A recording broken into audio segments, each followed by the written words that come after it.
ভারত বাংলাদেশ সীমান্তে এ রাজ্যের ১২৮ কিলোমিটার জমিতে কাঁটাতারের বেড়া দেওয়ার জন্য কেন্দ্রীয় সরকার টাকা দিয়ে দিলেও সেই জমি কেন এখনো হস্তাক্ষর করা হয়নি বা হস্তান্তর করা হয়নি সেই বিষয়ে রাজ্যের রিপোর্টে চরম ক্ষুব্ধ কলকাতা হাইকোর্ট। প্রধান বিচারপতি সুজয় পাল ও বিচারপতি পার্থসারথী সেনের ডিভিশন বেঞ্চ ভূমি ও ভূমি সংস্কার দপ্তরের জয়েন্ট ডিরেক্টরকে ব্যক্তিগত ২৫,০০০ টাকা জরিমানা দেওয়ার নির্দেশ দিয়েছেন। তাকে ১৫ দিনের মধ্যে নিজের পকেট থেকে এই টাকা দিতে হবে কলকাতা হাইকোর্টের লিগ্যাল সার্ভিস কর্তৃপক্ষকে। প্রধান বিচারপতি এদিন রিপোর্ট দেখার পর জানান, ২৭শে জানুয়ারি আদালত ১২৮ কিলোমিটারের কোনো অংশের জমি কেন হস্তান্তর হয়নি সবটা জানিয়ে বিস্তারিত রিপোর্ট তলব করেছিল। কিন্তু এদিন শুনানিতে ভূমি সংস্কার দপ্তরের ডিরেক্টর মাত্র ৮ কিলোমিটার জমির বিষয়ে রিপোর্ট দিয়েছেন। তা দেখেই ক্ষুব্ধ প্রধান বিচারপতি এবং তারপরই জরিমানা দেওয়ার নির্দেশ দিয়েছেন। পাশাপাশি পরবর্তী শুনানিতে রিপোর্টে বিস্তারিত তথ্য দিতে নির্দেশ দিয়েছেন। মোট ১৮১ কিলোমিটার জমিতে কাঁটাতারের বেড়া দেওয়ার কাজ বাকি। তার মধ্যে ১২৮ কিলোমিটারের জন্য জমি অধিগ্রহণের টাকা কেন্দ্রীয় সরকার রাজ্যকে দিয়েছে। তা সত্ত্বেও এখনও জমি অধিগ্রহণ ও তা বিএসএফকে হস্তান্তর করা হয়নি কেন, সেই ১২৮ কিলোমিটারের বিষয়ে বিস্তারিত রিপোর্ট তলব করেছিল আদালত। রাজ্যের গাফিলতিতে ভারত বাংলাদেশ সীমান্তে এ রাজ্যে যে অংশ রয়েছে সেখান দিয়ে অবাধে বেআইনি চোরাচালান ও অনুপ্রবেশের অভিযোগ তুলে কলকাতা হাইকোর্টে দায়ের হয়েছিল জনস্বার্থ মামলা।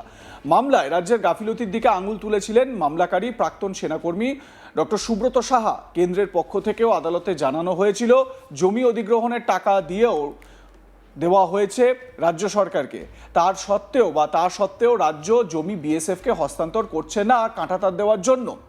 এরপর গত বছর ১১ই ডিসেম্বর প্রধান বিচারপতি সুজয় পাল ও বিচারপতি পার্থসারথী সেনের ডিভিশন বেঞ্চ রাজ্যের হলফনামা তলব করেছিল। এবারে সেই হলফনামা যে তলব করা হয়েছিল, তারপরে দেখুন সার্বিকভাবে কেন এখনো পর্যন্ত হস্তান্তর হয়নি কোর্টের নির্দেশের পর। স্বাভাবিকভাবে এটাকে কন্টেম্প্ট অফ কোর্ট এটাও কিন্তু এইভাবেও দেখানো যেতে পারে।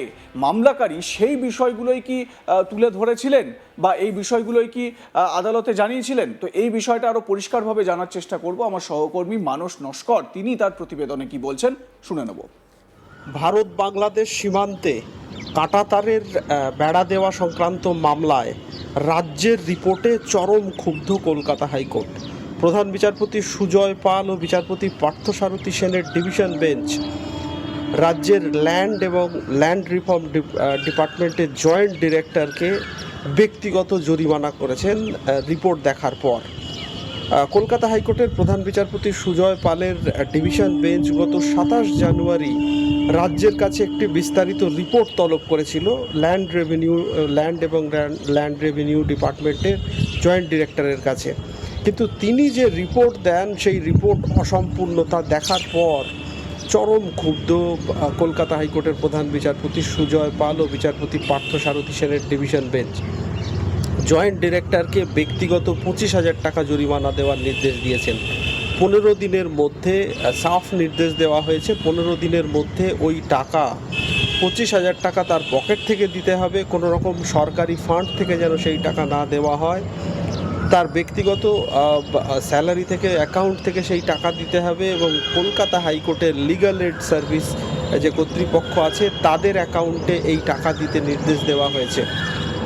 প্রসঙ্গত ২৭ জানুয়ারি কলকাতা হাইকোর্টের প্রধান বিচারপতি রাজ্যের কাছে রিপোর্ট তলব করেছিল যে জায়গা রাজ্য সরকার কেন্দ্রের টাকা পাওয়ার পর অধিগ্রহণ করেছে কাঁটাতারের বেড়া দেওয়ার জন্যে।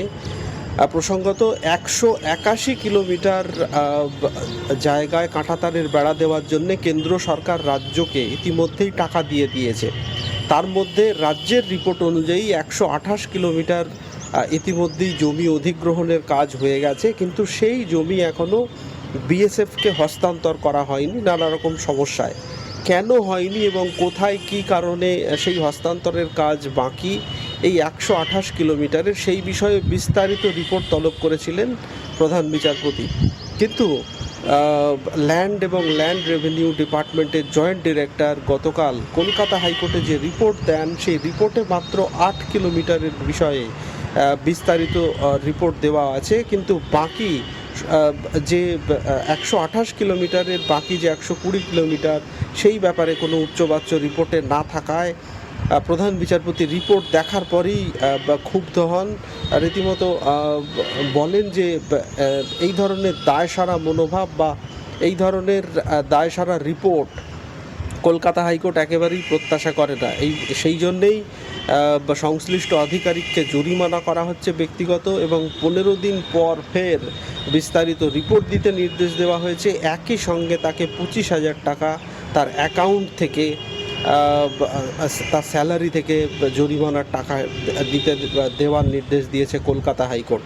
প্রসঙ্গত ডক্টর প্রাক্তন এক সেনাকর্মী ডক্টর সুব্রত সাহা নামে এক ব্যক্তি, তিনি এই মামলা দায়ের করেছিলেন, যেখানে তার বক্তব্য ছিল যে ভারত বাংলাদেশ যে সীমান্ত, ভারত বাংলাদেশের সীমান্তের যে অংশ পশ্চিমবঙ্গ রয়েছে সেই অংশে কাঁটাতারের বেড়া না দেওয়ার জন্য সেই অংশ দিয়ে অবাধে বেআইনি চোরাচালান থেকে শুরু করে অনুপ্রবেশের ঘটনা ঘটছে। এই নিয়ে দীর্ঘদিন ধরে কেন্দ্র রাজ্যের দড়ি টানাটানি রয়েছে। রাজ্য সরকারের কোথাও একটা বড় রকমের অসহযোগিতা রয়েছে, তার জন্যেই সেই জন্যেই কাঁটাতারের বেড়া দেওয়ার কাজ সম্পন্ন করা যাচ্ছে না। পাশাপাশি কেন্দ্র মামলাকারীর এই বক্তব্যে সায় দিয়ে জানায় যে তারা মোট যে অংশে কাঁটাতারের বেড়া দেওয়ার প্রয়োজন তার বেশিরভাগটার জন্যেই জমি অধিগ্রহণের জন্য টাকা দিয়ে দিয়েছে, কিন্তু রাজ্য সরকার স্থানীয় বাসিন্দাদের থেকে যারা সেই সমস্ত জমির মালিক সেই জমি অধিগ্রহণ করছেন না, এবং নানা রকম আইনি জটিলতায় বিষয়টি আটকে রয়েছে। এই বিষয়ে রাজ্যের দায়িত্ব রয়েছে এই বিষয় দেখার, কিন্তু রাজ্য দীর্ঘদিন ধরে সেই কাজ না করায় এই কাজ পড়ে রয়েছে, এবং এরকম একটা জাতীয় নিরাপত্তার সঙ্গে যুক্ত এরকম একটি গুরুত্বপূর্ণ বিষয় অবহেলার কারণে বেআইনি চোরাচালান থেকে অবাধে বেআইনি অনুপ্রবেশের ঘটনা ঘটছে।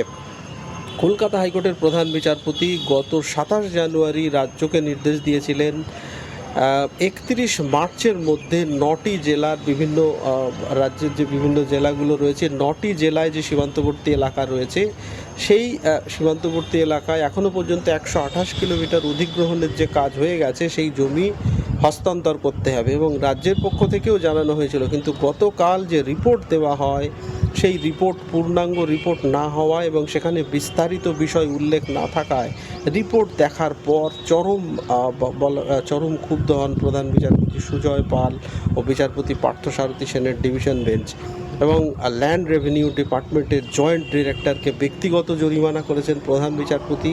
25,000 টাকা ব্যক্তিগত জরিমানা দিতে নির্দেশ দেওয়া হয়েছে, এবং এই টাকা সরকারি কোষাগার থেকে দেওয়া যাবে না, এই টাকা দিতে হবে তার ব্যক্তিগত অ্যাকাউন্ট থেকে বলে সাফ জানিয়েছে প্রধান বিচারপতির বেঞ্চ। 15 দিন পরে ফের শুনানির জন্য রাখা হয়েছে মামলাটি। লাইক কমেন্ট শেয়ার করে আপনাদের মতামত জানাতে ভুলবেন না। দেখতে থাকুন আজ তাক বাংলা, সাবস্ক্রাইব করুন আমাদের ইউটিউব চ্যানেলটি।